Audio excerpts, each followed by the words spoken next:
Welcome, everyone, to the pilot episode of a new talk show that we are trying here at Rivalry with experts in the scene to talk about all of esports. So not just CSGO, not Dota, not just League. We want to talk about everything. And to do that on our first episode, we have Nahaz, SirScoots, and Richard Lewis, who really, their names, their personalities, they speak for themselves. These guys are experienced. They know what they're talking about. So welcome to the show, guys. Thanks. Yes, allegedly. Thank you. Yes. Nice to meet you. Nice to meet you as well. You know, some of these guys I've spoken with before, and SirScoots today was the first time, so we're gonna see how that goes. And so generally for this show, we kind of just want to talk esports. We want to get raw, unfiltered opinions, or as unfiltered as you can make them based on who's hiring you for future events. As is the world of esports. And we recently just had a DreamHack this weekend. We had DreamHack Atlanta, and the Hi Rez Expo was there. And you may know Hi Rez for Smite, or you may know them for Paladins, but you might also know them for the current hot trend of Battle Royale games with Realm Royale. And so they had a $25,000 tournament there. And, I think something a little unconventional happened. If Scott, if you want to give us the details on that, I believe you were following the story. Yeah, like Realm Royale itself is an interesting little experiment in a game so far. Like it came out into the Battle Royale genre and kind of lit on fire that first week or so because it was very different. It is very different. I haven't played it in a while. When it first came out, I played it like aggressively, like a lot of people did. A lot of streamers were on board with it. A lot of the BR streamers, all the big names jumped on it because it was very different, right? Class-based, kind of a whole different mechanic on how you leveled up your character. Still the RNG of where you decide to drop and loot and all those things, but it was truly a different spin on what we've all been playing these different flavors for. But then a lot of patches came, and they were very much experimenting, I think, with their game as we were all playing it, and it turned a lot of us off. Like they took some key things out, and I think they put a lot of them back, forging and stuff like that. But some of the early mechanics that were what we all were excited about literally went away for a while, and we were all like, "What are you doing?" Right? I'm not a developer, so I can't speak to their process. But so what happened this weekend? It's kind of an esport in training, if you will. Like they're doing events. The DreamHack event was a kind of an open, more casual event. They have again DreamHack Atlanta happened, but they've had for a little while their own like mini BlizzCon, if you will. So this was Hi Rez doing a bunch of their game titles in a different way. Well, open play areas. I imagine I didn't go obviously. Open play areas, but also tournaments. Smite had a tournament. Paladins had a tournament. Realm Royale had a tournament. And what caught my eye as a couple retweets and people messaging me was they had a $25,000 Realm Royale tournament, I believe. And Realm Royale is, again, I think it was 2v2s. I think that's the mode they were playing. I'm not really sure. Yeah, traditionally that's what Kefri plays. And he and one other player were kicked out of the tournament. So that it was. Yeah, and again, I don't know really. I don't follow the pro scene at all of that game, really, even the game that much at all. But basically what happened is that what led to him being kicked out and banned from the event was the way they set up at least this part of the hall. I think they had several stages in this building, this convention center. The front of the area wasn't your standard esports like stage here and big screen and all that, and then everything is seats. At least not for this stage. I think Smite had an arena like that, so to speak. But for this area was set up with player stations, right? So maybe they used it for open play and all sorts of other stuff during the convention. This wasn't like an IEM Chicago, right? This was an expo kind of event. So what happened is, again, big screen. They are live streaming the event in real time to the internet as well as in the room, big old screens. Well, the way they set the building up was half of the table, the screens here, tables are facing this way. So 2 players are aimed this way, 2 players are aimed this way. So if you were half of those teams, you literally could look up like me and you're looking at the stage as if you're in the 10th row of IEM Chicago, right? Or any normal event. So it makes ghosting almost hard not to do, right? So they called it out, right?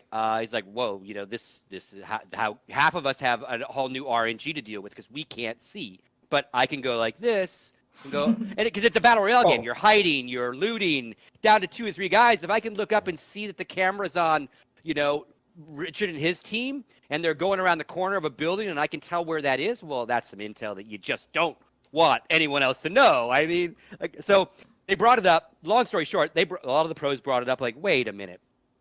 Obviously, way too late for them to flip the entire room, right? Because this is a convention. Probably a lot of these stations, I didn't see all the pictures, but it looked like a pretty big tournament area, if you will.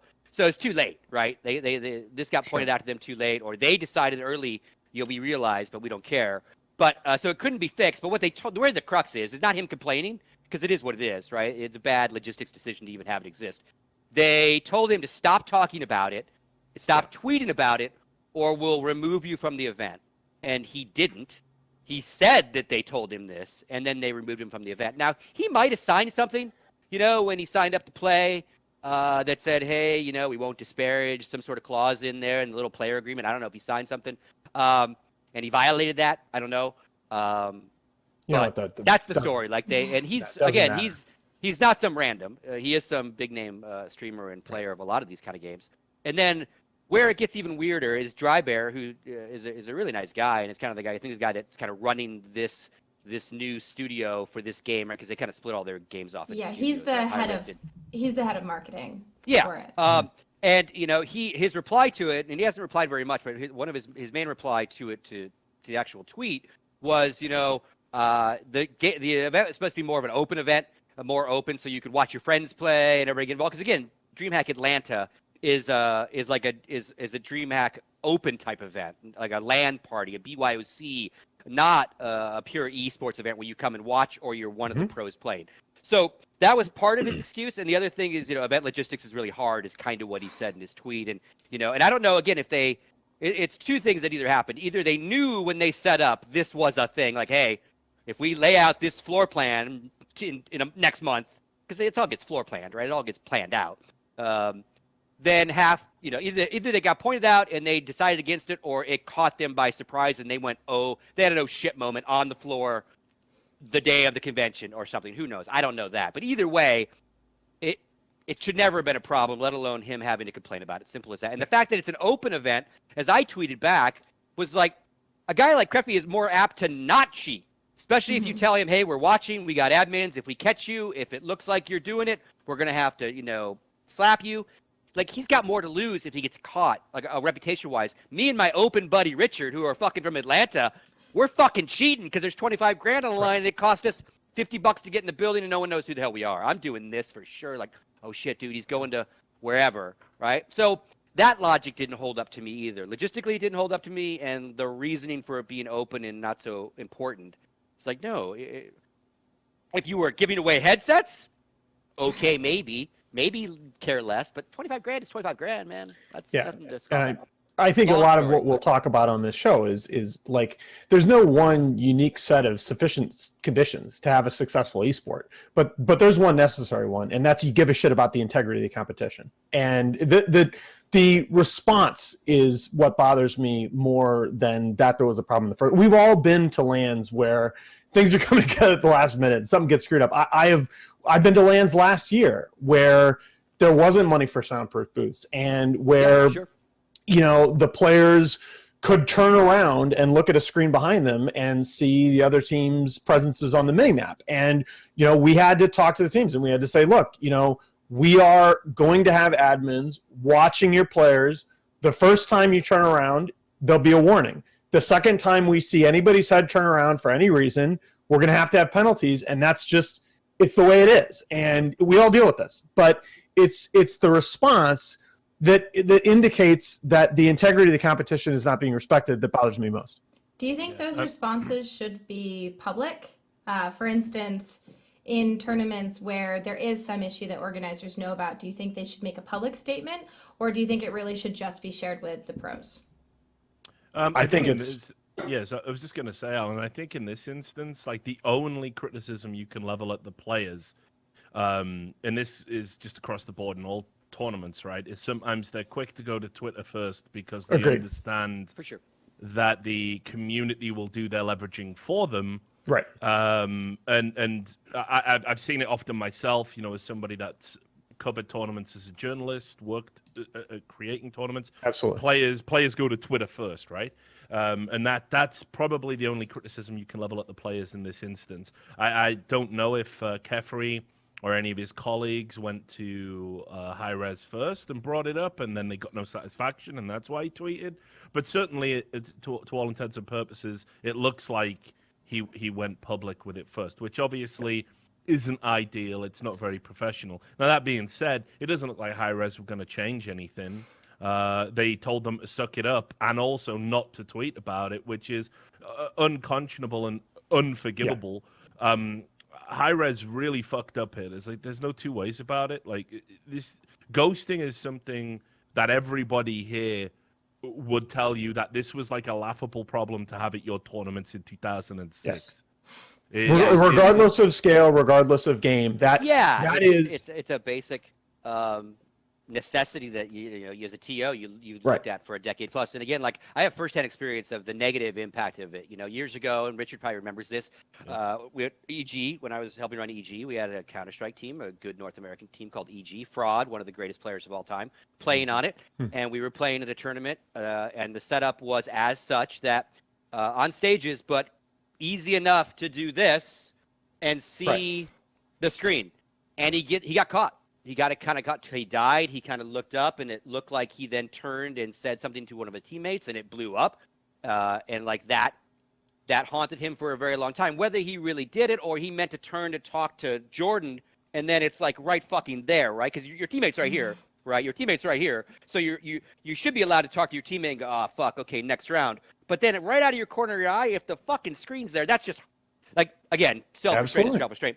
And he had to live with that, right? And so any other tournament after that for a while is like, oh, you fucking cheat, you're going to do this, going to do that, So the negative impact, again, is something that shouldn't even be presented as a temptation to a pro. But when it is, to your point, you need to be super regulatory about it. And they decided at this tournament to, we'll put some admins roaming around, and if it looks like you look up, that's enough. But it would look like it was too big of a venue to properly do that. It's not like you're watching one team of 5 with an admin and one team of 5 with admins, like 10 people. This would look like a pretty big venue. But so that's the one thing. And again, to your point, Richard, about players tweeting, and again, obviously I'm a player advocate these days for Counter-Strike. Yeah, one of our things with the association is to try to, again, organize that voice in a more professional, behind-the-scenes way, or even in public way when need be, and stop those kind of tweets from even needing to happen, let alone happening if they need to, right? Yeah. Long way to go, right? Obviously, CS players still fucking tweet. Don't get me wrong. And just to impress upon the players that you can't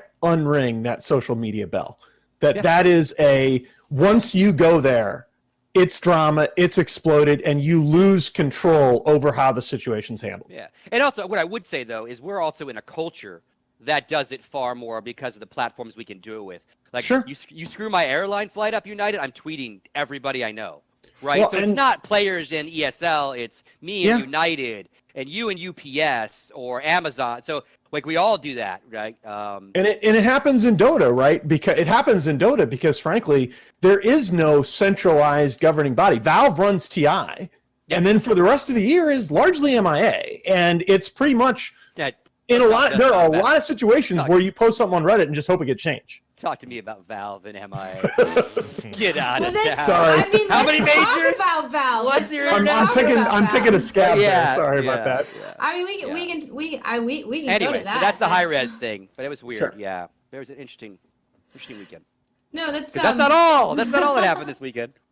But talking about, I mean, if we talk about Valve and Hi Rez and how different developers do things, if you look at, we have Overwatch League. We have Valve with the Dota Pro circuit leading into TI, and then we have Valve going, "Hey CSGO, you want to patch mid-tournament? You wanna just have a couple majors and not really have anything else happening?" And so every developer, IP is doing it a little differently. Right. So what's your favorites? We'll start on the positive side, and then we can bitch. But for whom is the question? But for me, it's undoubtedly Valve because I think, I don't know if you two guys disagree with that, but I think Valve understand that a very light touch is the best way for kind of esports to organically grow, and they also are very big player advocates. They don't necessarily want to control everything, every little aspect, every little facet.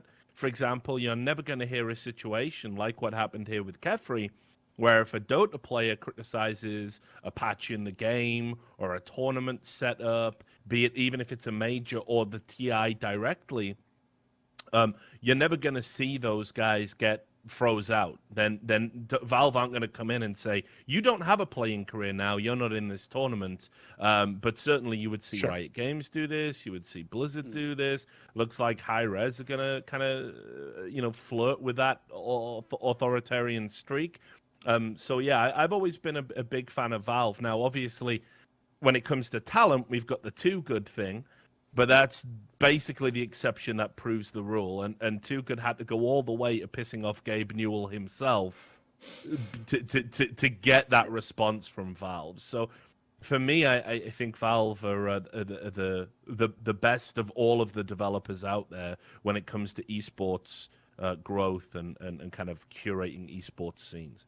But what about when you look at Blizzard and they have Overwatch League and they have so much dependability and reliability of schedule, right? We look at CSGO right now, and talent and players are both fatigued from having 2 leagues and kind of no control in from Valve. So how does that? So first of all, as the curmudgeon economist, I feel like I got to stipulate a couple of things. Like, one is there is no best model. Okay, that's all of these models have different advantages and disadvantages, and the other thing is you have to pay attention to who wins and loses in each of these models, and the structure of the companies that underlie them matter a lot as well. So OWL was not necessarily designed for you and me. OWL was designed, a lot of the decisions were made there as designing an investment product for the Bob Crafts and the Stan Kroenkes of the world. It was set up as a franchise model, very familiar to them, an investment environment that they could understand. And they're saying, like, let me give you the example, right? You look at Thursday night football viewership on Twitch. Okay, you look at Thursday night football viewership on Twitch as a percentage of total viewership, and you think that's just really insignificant, right? But what you miss is that the overwhelming majority of those viewers on Twitch are a demographic that the NFL is horribly struggling to reach otherwise. That is huge economic value for them, far in excess of what the viewer numbers would suggest. And so when you're talking about something like Overwatch League, the idea that you can say, look, we're going to set this league up for these large entities that want to invest in esports and come in and get access to this demographic that they badly want to reach. That's value, okay? And I don't think it's fair to say, well, it's the wrong model, as a lot of people have. They've said, well, that it's putting the cart before the horse, right? Well, yes and no, okay? Valve, I'm a little bit restricted in this discussion because Valve is the only developer that I've had the real intimate contact with, okay? I see, and as such, we all tend to see the negatives more clearly in the scene that we're closest to. And, I see a Dota scene where Valve, for 2 weeks out of the year, maybe a couple weeks leading up to that, TI is sort of all Valve does. It's their focus. And then the rest of the year, they really are that hands-off approach that Richard values a lot, and there are some good things about it, but it also leaves a lot of people in the lurch. And something I've commented a lot on recently is, instead of making these incremental changes to the competitive environment over the course of the season that I think would really improve things, we end up, at least in Dota, reinventing the system every year. And that is one thing that, when you talk about can you attract that kind of outside investment, that's one thing that scares the hell out of them. They have no idea what the competitive landscape is going to look like next season. Yeah, I mean, sorry, Scott, go on. Yeah. Well, I was going to say my favorite developer, for all sorts of reasons, and it's biased too, would be Valve, right? Game-wise and esports-wise, I think. And I have had experience working for a bunch of them, firsthand production-wise, et cetera, and obviously being a team owner of several different games. And again, I think you nail it, Nahaz. Like, every game's different, every game's community's different, every game's developer's different. So therefore, what package of shiny esport platform works is going to be different, right? I don't think you can Overwatch League, Countestrike, or Dota, right? I think it would be too late and not work out in the long run. Whereas I think maybe that's exactly how Overwatch needed to do its next thing. Maybe third party wasn't going to be conducive, at least not in Blizzard's mind. But again, that was built, like to your point, to be an investment thing. Where it gets scary, and I tweeted this the other day, probably my greatest tweet ever, blown up wise social media wise, was just big ol' fucking periods. You can't force a game to be a successful esport, right? Sure. You can't, right? So what we are seeing with the non-grassroots built ones. Dota is grassroots built. Countestrike is. All of them start that way. Was they're getting kickstarted now by developers, and that is where we don't know if the business model works, right? Yeah, all this money is going into the Overwatch League, but for me, a successful esport is not Fortnite right now, because they've now become the second largest prize purse this year. They just passed Countestrike. They've given away more money than Countestrike this year. Point is, where is Fortnite in 5 years? That is how a sport works. The NFL has been around for a long time. The NBA a long time, right? So, and that's tragically undervalued right now. Yeah. So it's really like, where will this invest? Where will OWL be in 5 years? Where will League of Legends be in 5 years? Where will the Rainbow Six Pro League be in 5 years? Where will Dota and Counter-Strike be? Counter-Strike is more apt to be just like Counter-Strike, right? Yes. Because the way it's already set up. People will come and go. There'll be burnout. There'll be saturation. There'll be people bailing out because they can't find a niche. We've had that for 20 years. Now, there's even more money coming. So I think for some esports, franchising might be the way to go. But again, I think they're all pushing it without the proper revenue streams to actually legitimately know if they can pay for themselves. Absolutely. It's an experiment. It's a hell of a VC experiment. Might not. No, the last couple lines there are kind of the key to the whole shebang, in my opinion, that you think about it as where are the revenue streams going to come from, and what's the sort of investment structure around this particular space. Those are very, very different models across different esports, and that's okay. But we do have to talk about longevity. Now, Richard, you wanted to make a point before, and I don't want to cut you off. Yeah. No. So what I was going to say was, and I think we're going to be all in alignment here. I don't know if that's going to be the case throughout the whole of the show, but the reality is that you have to make a decision about what you want, and with Counter-Strike and Dota, I see a lot of people looking over at the Overwatch League, looking over at Fortnite, and these kind of new wave of esports organizations and these new wave of franchise leagues that are springing up, and going, oh my god, look at that big company that's investing in that game. Why don't we have something like that come and invest in our game? And in Counter-Strike, notably, we've had some VC groups walk away from Counter-Strike, citing a bunch of a bunch of nonsensical reasons, like, there's terrorists in it, so sponsors won't sponsor it. Again, I was on TV where we had Arby's sponsor it, so I know big sponsors will sponsor the game because of that demographic you were talking about, Alan. But the fundamental thing here is they're asset flippers. They look at these new esports as fixer-uppers. They're getting involved in Fortnite now, and games now. Fine. But you got to know that. But I don't want those guys in Counter-Strike, and I'm new to Dota, so I won't speak for Dota. I don't want them anywhere near it, because you should want them. They come in, they build something up, they sell it for a profit 2 years from now, and if everybody decides to sell at the same time, you're going to get a crash. And me and Scott have already lived through these bubbles. Absolutely. So I fuck them. I'll take the longevity of an organic esports scene without VC people betting on my.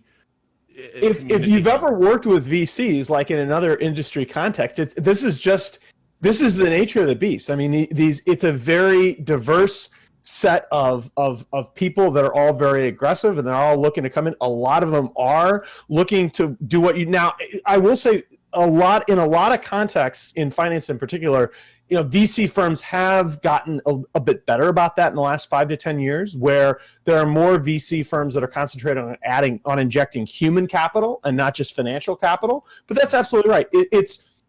The thing is, you have to have established leaders in the industry that can control where that capital influx takes you along the growth path. And there are relatively few esports that have that kind of infrastructure, right? Because Valve is so laissez-faire with Counter-Strike and Dota, Valve is not interested in managing outside investment.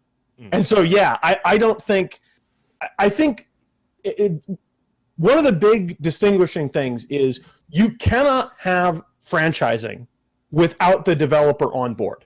You can't have anything close because of the way intellectual property works. You can't have anything close to franchising without the developer on board. Valve, as a company, is not interested in being on board. Valve is not Dota. Valve is not Countestrike in the way that Riot is League, not even close. Okay, and that's also, for example, why Activision Blizzard, it's company structure that plays into a lot of these discussions.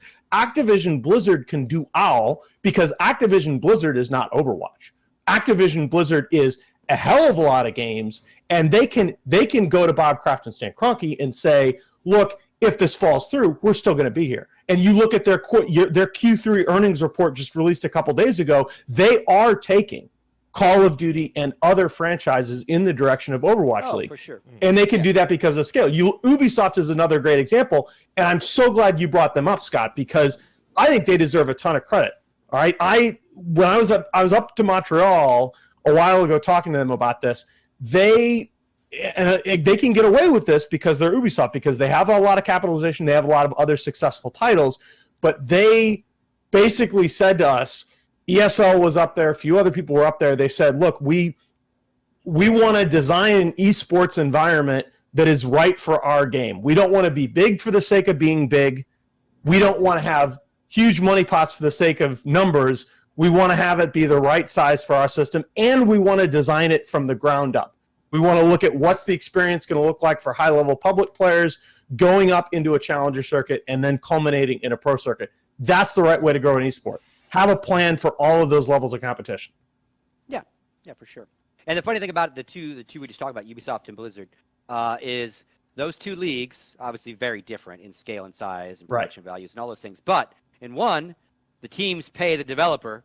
In the other, the developer pays the teams. Ubisoft pays the teams and ESL to help them run it and be in. Although to be fair, the revenues, and this is why I was really excited about that from the get-go, is that the revenues they're using are percentages of sales from the in-game stickers, and it's all like they're not taking money out of their pocket to pay the teams. They are allowing the player base to fund things and guaranteeing minimums. No, right? Point being is Blizzard is doing the opposite. They're saying, oh, you want to be in my league, write me a check. And then I'll give you some money back. Right. Then we'll do some rev share. But exactly, and they both work. Back to the earlier conversation, those are two different models that maybe will both work. Our Overwatch, we actually could talk about it for the next year and a half, 2 years. But unless they change their mind and never move to their cities, we won't really know if their model works till Boston moves to Boston. 100%. Right? 100%. And that could be 2 years from now. So really, absolutely. It's still and that's where I think it really gets scary. Because again, of the franchises that I'm familiar with and that I've had contact with in OWL, the early plans for that do seem promising. I think that, again, this is sort of a select sample. I think the couple of franchises that I'm familiar with are on the right track in terms of their thinking about that. And I actually think it is much easier to localize these team brands than people think. You have those players located in that area participating in events. Major League Baseball players don't live in the cities and most NFL players don't live in the cities that they play in the off season anyway, guys. Yeah. So I think they're going to these guys won't go back to Korea. So you're 100% right. Oh well. Fair enough. They're leaving as soon as they can, right? Exactly. And again, what I'm saying is, I'm not saying it won't work. We don't know, right? Yeah. New York can absolutely wrap their arms around these guys, and it'll be very successful. But are more than 5,000 people going to tune in on that Thursday night? Like, again, expense and excitement against ROI, right? We don't know. This is a very expensive experiment, right? So. Yes. But it's also one being conducted by a company that's gonna be there, right? Sure. I mean, they're gonna have. But it doesn't mean the product's gonna be there. There is a case to be made that maybe you should be more worried about Riot right now than you are about the Overwatch League. And so, for example, does it bother you at all that I thought the latest round of EU LCS was going to attract a lot of attention from non-endemic brands? And with the news about two of the agreements falling apart, Jacob Wolf broke that story earlier today at a rather late phase. I don't know how to parse that. Yeah, I don't know either. I follow Overwatch more than I follow League, and I don't follow Overwatch all that much. But what I would say is, or what I would ponder is, like, you want to do business with Riot right now? You want to give them $10 million? Right? They're not a good company right now, right? They got work to do. So well, they I don't. wonder, They don't have all of this behind them like Activision Blizzard does, right? Well, yeah, they don't two have things. all Obviously, these other properties. Yeah, I mean, you can't even compare them as game devs. One game and decades of games. So the beasts are not even the same, right? They made a great game, League of Legends. It blew up, and here they are, right? Until they give us a couple more games. My point is the drama and the negativity around Riot. Is it as such now? The sexual stuff, you know, the now being sued, right? Would that have shied away any of the new money? Because that story transcended out of the endemic. So it's like, okay, whoa. I mean, this is what Richard was just saying about VCs. So why do I want to? And Overwatch is the big shiny thing anyway, right? So they probably, they're probably got a lot of issues to deal with. So you wonder why those deals fell through. Was it on the Riot side or was it on an investor, team side? I think there's a ton of problems with the League of Legends situation right now. Not least of all the negative press, which will definitely affect North American VC groups, no doubt about it. I'm sure they'll all be very cognizant of the lawsuit and the negative headlines, and I'm sure there are more negative headlines to come, which is why Riot Games has been doing this, very smart PR. Of they're not addressing the story beyond their initial statement.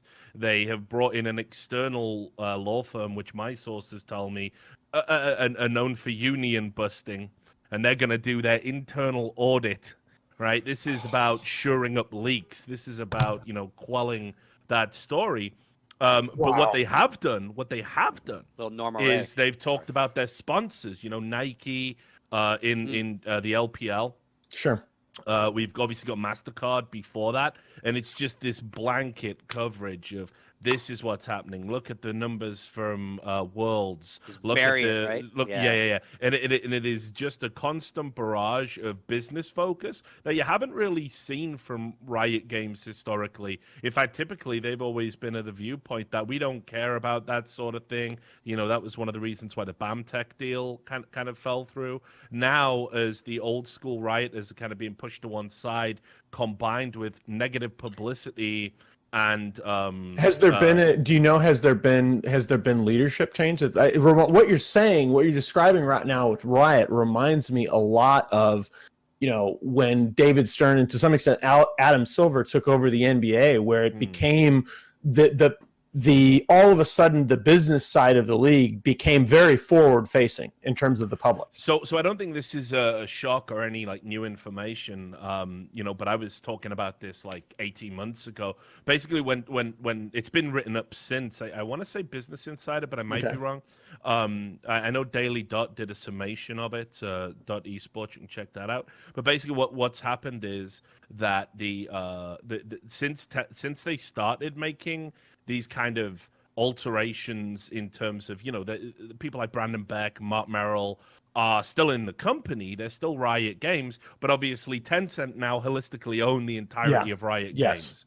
And Tencent have basically said internally, you guys had the golden ticket. You have serially mismanaged your esports product. We have lost a metric fuck ton of money on this to prop up the product, and you've not got us to a point where we even look like ever seeing anything close to a return on it. The big boy execs are coming in now because you cared about childish things like status, like your bro culture within the company, like removing toxicity from gameplay, and just things that aren't important to a big Chinese business conglomerate. And now what they're doing is, if you look at all of these things, they made partnership with YouTubers that don't even fucking play League of Legends to promote their game, because it's the most popular game in the world. It's hit stagnation point. Right. Yeah. They've been told as well. I mean, there was a lot of internal friction because much like what Blizzard are doing now, voice crack. Much like what Blizzard are doing now, Tencent want to do a bunch of mobile games based on the League of Legends intellectual property, just basically cheap freemium games to get some whales. Riot Games don't like that. They don't think it speaks to quality control. There's a lot of friction internally. So this new drive, this new thrust to get investors, to get franchising, to bring in big sponsors, this is pretty much all Tencent driven. I mean, you have to remember, and Scott can speak to this firsthand, I believe. They had Coca Cola, Yeah. for LCS and Yeah. fucked it up because they basically treated Coca Cola like it was, I don't know, Creative Sound Labs. They were like, "Oh, we'll put a logo on your broadcast." We're one of the biggest fucking companies in the world. Like, we don't need a logo. We need activations. We need segments, and they didn't get that. They didn't understand that, and they didn't want to do that. It's just going to happen. I mean, I've seen that in very different contexts. Yeah, but it's a lot of the times with esports, right? You get to a point where all of a sudden you're playing in a different league, and your people. A lot of this really does boil down to individual staff.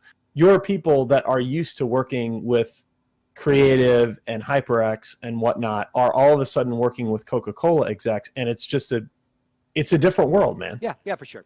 Yeah. And Mark Merrill, you have to understand as well, these guys didn't want to make a games company per se. I remember Mark, that. Yeah, Mark Merrill obviously came from, I want to say, was he the banking guy, and it was Brandon Beck was the marketing guy, and they basically came together to get some Chinese VC and make a tech company, and this is how League of Legends, the game, comes along. But principally what Mark Merrill was interested in was creating, for want of a better word, a cult, and he was involved with what they called not CityLink.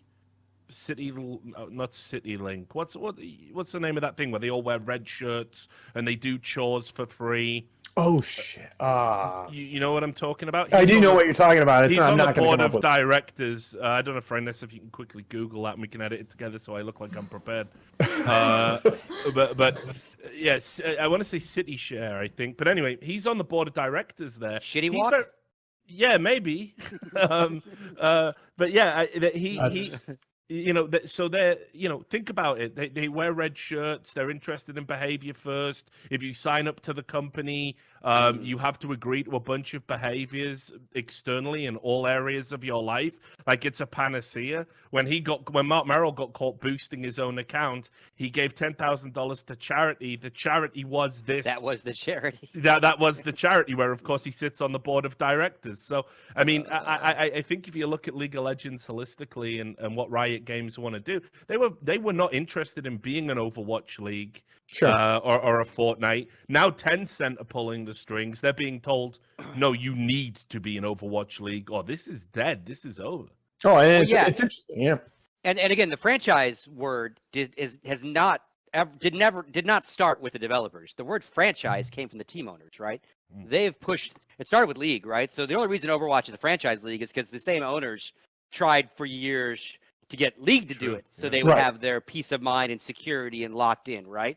So, in that sense, and what I've heard in the last 6 months is owners of teams in both are not necessarily seeing the returns that they were promised or thought they would get so far for their investment, even Overwatch after one season. So again, back to VC, some do due diligence properly and have probably invested more conservatively in our space or more properly in our space, and some have not done their due diligence and have read the wrong bullshit reports and have believed them and drank the wrong Kool-Aid, and they will get burned, and they will be okay with that, to Alan's point, because they're gamblers, and that's what part of VC is. Like, we're going to roll the bones, invest in 10. If these 2 in esports hit, woo, we grabbed on, right? And if I lose my 5 mil, oh well. Well, that 5 mil fucks us if you lose it. You might not care, but that's Tencent Vegas closing. That's players that moved out somewhere, not having any place to live anymore.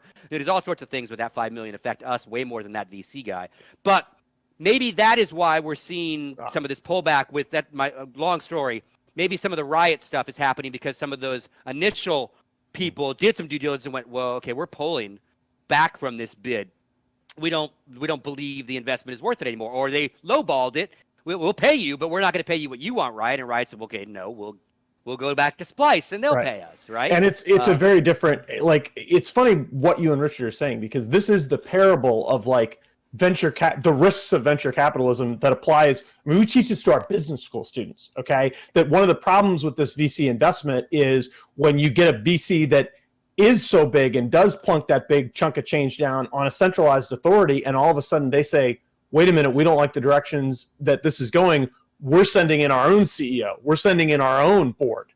That's where, and I think the big difference in what you were saying a moment ago, Scott, is that the structure of the VC investment was in the actual franchises in the Overwatch League. Richard is talking about a big injection of cash into the company itself. Yeah, for sure. It's crucial, right? When you talk about the stability of the NFL and the success, there's an adversarial checks and balances system in place between the individual franchise owners, the league office, and the players. And there are checks and balances and centralized negotiating models in place on both sides. That's part of the problem here, is that Tencent's kind of come in, taken over the heart of Riot, and now all of a sudden the people that have invested in these individual teams are looking at the party that they're negotiating with and saying, is what they told us when we bought in still right? Sure. Yeah, at least what's interesting is Blizzard's they have pitch has more stayed the influence. same, right? Blizzard's pitch has been Blizzard's pitch. Yeah, they actually have more influence in League of Legends, I would say, the team owners, than they do in the Overwatch League. I mean, they painted themselves in a corner, unfortunately, the owners, because obviously you're an economist, Alan, so you could tell me if this is correct. The Overwatch League itself, I mean, the only thing that gives the $20 million that they invested to have a slot, although a lot of orgs haven't paid a single dime. There's deferred payments, and each deal's different. Always are. Yeah, no one's writing a check for 20 mil. Nobody wrote a check for 20 Sure, mil. but I mean, like, for example, Or 60 or whatever it is nowadays, it's 30. kind of an open secret on the circuit that Robert Kraft ain't paid a penny.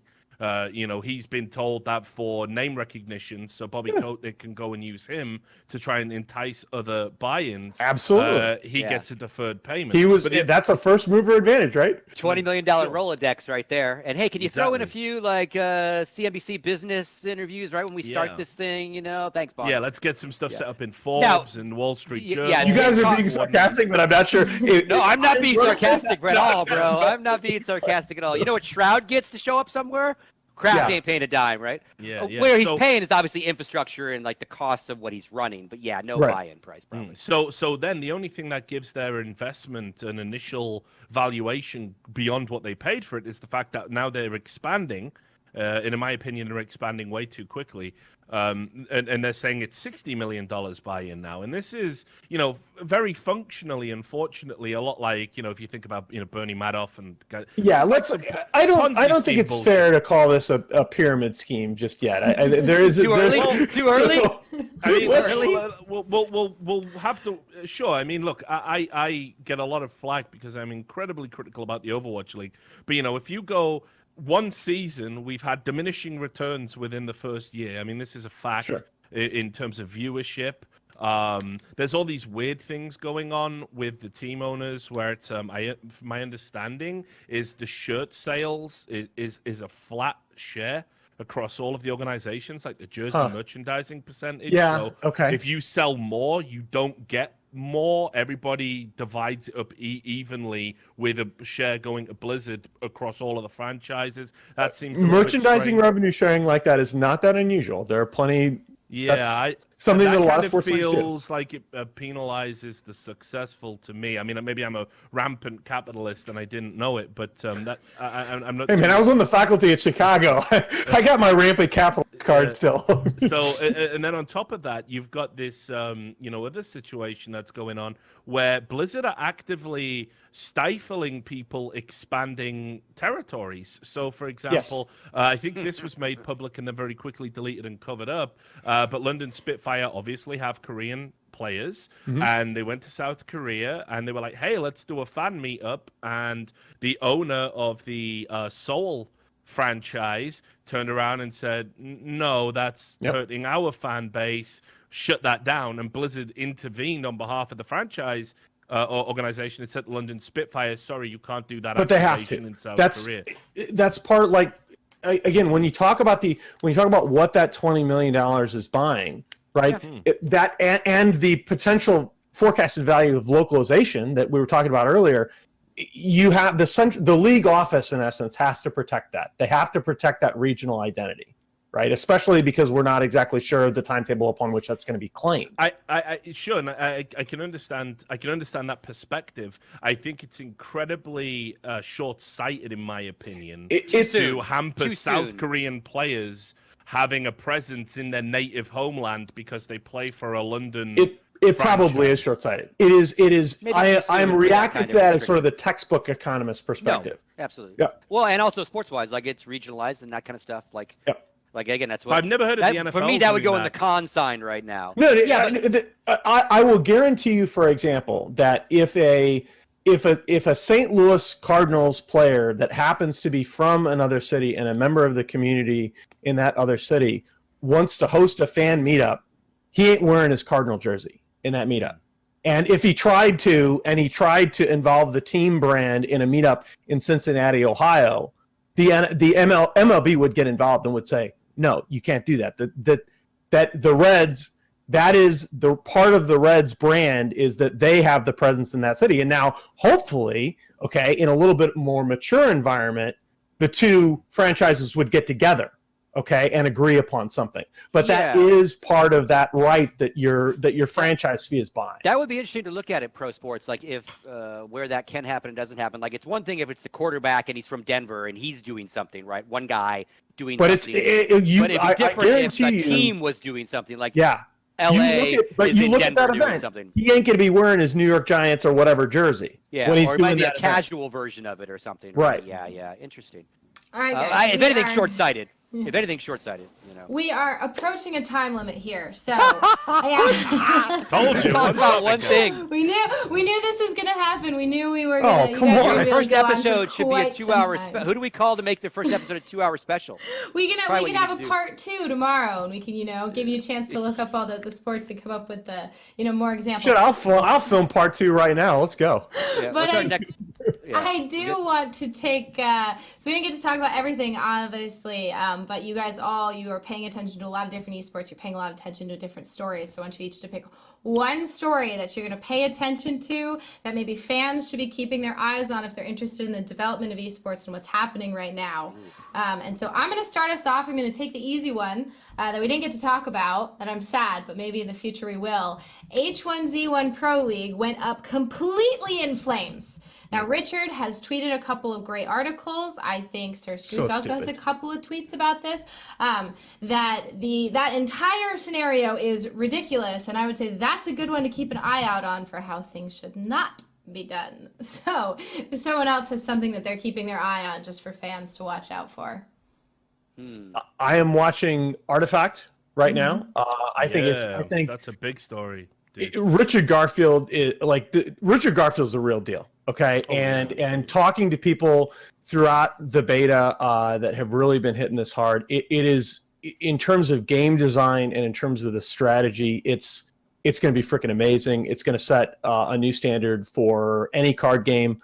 But what I've worried about throughout the beta that sort of leapt onto the radar yesterday and Valve very quickly responded is how the economy is going to work and how the game is going to operate on a transactional level with individual players. That's something, the way Valve tends to develop games is, and this is a great model used by a lot of tech firms, they tend to bring people in or identify people internally that are just geniuses at an aspect of game design and give them free reign. And Artifact is going to reflect the immense genius of Richard Garfield. This guy's a guy that I knew about long before I knew Artifact was a thing. But they do have some things to get sorted in terms of the economy of the game. And it's very encouraging that that Valve was very proactive, changed a lot of things right away. All right. Scott, what are you paying attention to? What you brought up as well, because I think that's one, the H1Z1 story, I think, is going to be an ongoing, continuing. There's what's content for days the here. sweater thread that's going to keep getting pulled, right? Because there's definitely more to this, right? And it is a textbook from inception to delivery to closure of kind of something that probably never should have happened, in the sense of where the game was when they decided to spend this amount of money for this kind of product, right?